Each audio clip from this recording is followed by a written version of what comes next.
जय श्रीराम. आजच्या व्हिडिओमध्ये आपण रामरक्षा स्तोत्राची निर्मिती कशी झाली, त्याचे काय महात्म्य आहे, या सर्व गोष्टी पाहणार आहोत. व्हिडिओ शेवटपर्यंत नक्की पहा. हे स्तोत्र भगवान शिवाने ऋषी बुध कौशिक यांना स्वप्नात सांगितले होते आणि त्यात काही अद्भुत स्पंदने, ओळख आणि चिन्हे आहेत. श्री रामरक्षा स्तोत्र ही एक चमत्कारिक प्रार्थना आहे. याचा उपयोग कोणत्याही प्रकारच्या आजारांसाठी किंवा संकटासाठी केला जाऊ शकतो. विशेषतः ज्याचे जीवन धोक्यात आहे, जे असाध्य रोगांनी त्रस्त आहेत, ज्यांना शत्रुत्व किंवा दुखापतीची भीती आहे, त्यांच्यासाठी हे स्तोत्र स्वतःचे संरक्षण करण्यास मदत करेल, कारण हे सर्व प्रकारच्या संरक्षणाने सिद्ध केलेले आहे. या मंत्रात आपण भगवान श्रीरामाची पूजा करतो आणि यशासाठी त्यांचे दिव्य आशीर्वाद मागतो. रामरक्षा स्तोत्राची निर्मिती कशी झाली, त्याची कथा आता पुढे पाहणार आहोत. रामरक्षेची कथा अशी सांगितली जाते की एकदा माता पार्वतीने शंकरास विचारले की विष्णू सहस्त्र नामावली आहे, तसेच रामाचे एखादे स्तोत्र नाही का? तेव्हा भगवान शंकरांनी माता पार्वतीस या रामरक्षा स्तोत्र विषयी सांगितले. पण मुळात रामरक्षेची निर्मिती कशी झाली त्याला एक कथा आहे. ती अशी की आद्यकवी वाल्मिकींनी रामायणाची निर्मिती केली. 100 कोटी श्लोक असलेले हे रामायण सर्वांनाच मिळावेसे वाटू लागले. देव, मानव आणि दानव भगवान शंकराकडे ते प्राप्त करण्यासाठी गेले. ते कुणाला मिळावे यासाठी त्यांच्यामध्ये खूप वाद झाले.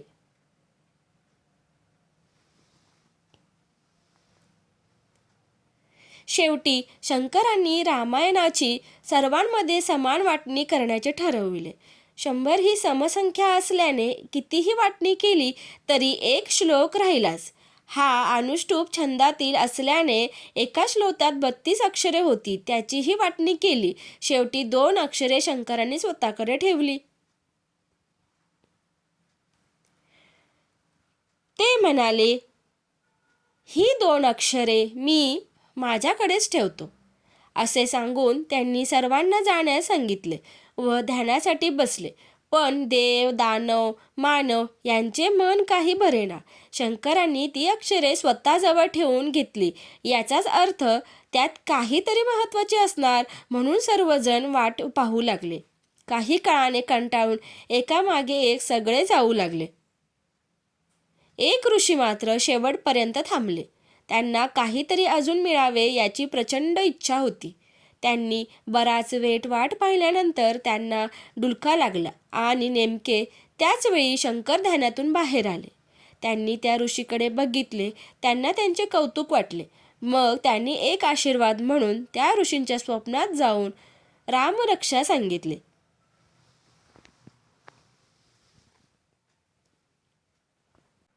काही काळाने ऋषींना जाग आली आणि जे स्वप्न सांगितले आहे त्यावरून त्यांनी सुरेख अशा रामरक्षेची निर्मिती केली.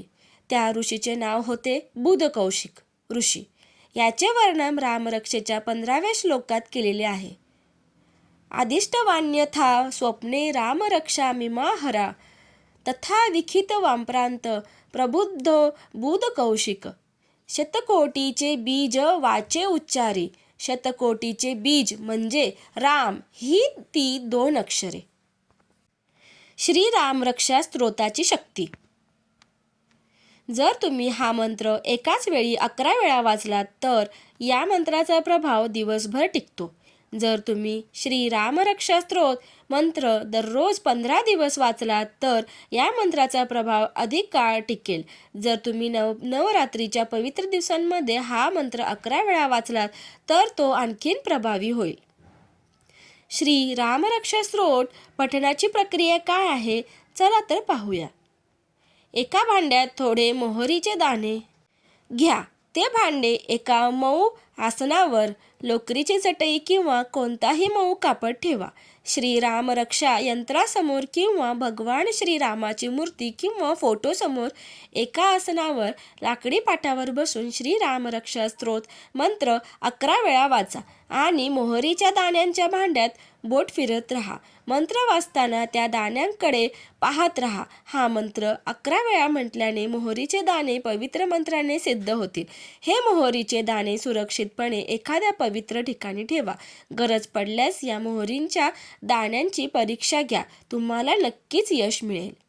रामरक्षा स्तोत्राचे महत्त्व हे आहे की ते एक शक्तिशाली सुरक्षा कवच म्हणून काम करते, जे साधकाला भय, रोग, संकट आणि शत्रूंपासून वाचवते. याच्या पठणामुळे सकारात्मक ऊर्जा मिळते, दीर्घायुष्य, सुख, संतान आणि आरोग्य लाभते.